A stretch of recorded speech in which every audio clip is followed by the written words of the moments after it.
when you think about, and obviously this relates heavily to capitalism, you think about things like materialism, that whole idea, and how things make you happy, you know?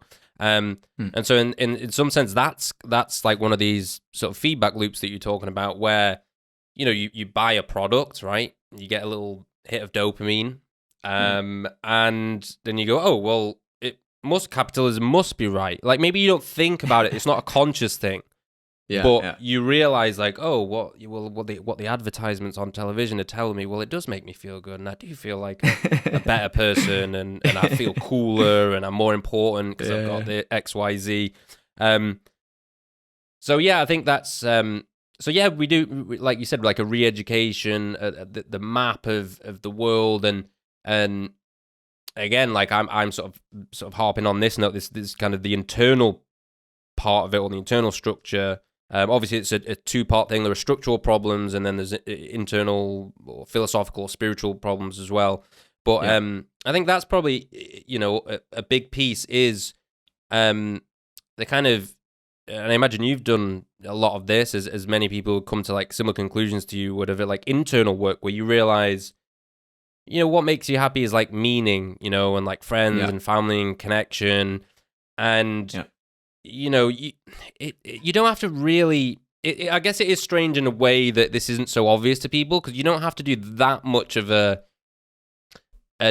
deep dive or a deep analysis of like materialism, right? Like you buy something, and it's quite obvious that you get used to it, and it's obvious that it was a kind of like a drug that you like you were happy for a little bit, and it's the same, you know, you get your car, you get your first car, it's kind of crappy or whatever, then you get like a better car, and then like by the time you're at like your third car, you're like, okay, cars are kind of boring now, you know, and so it's kind of strange. You need to consume that new commodity to make your life happy. Yeah, it's true, called, but it's strange that like people don't see around that cycle, you know, because it's almost obvious after a couple of years, you know, you kind of like it's just inherently, it's just there. It just is. That's just how life is, you know. As a human being, you get acclimated to things, you know. You experience them in a certain way, and then later on you experience them in a different way, and you square those things up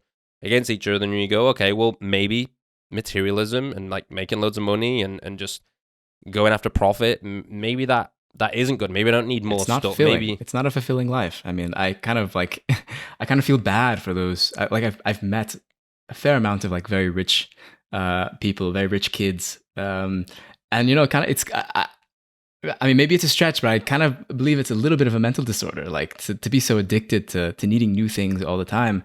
And it's, of course, not one that necessarily they may be aware of, and it's one that kind of like society at large also encourages. So, you know, I feel bad for people who are stuck in that. They call it the hedonic treadmill. You know, that you're on this treadmill that's constantly, you're not going anywhere, but you're moving forward. You know, I feel like you're moving forward as you buy these new, you know, the next newest shit in order to try and make your life happy.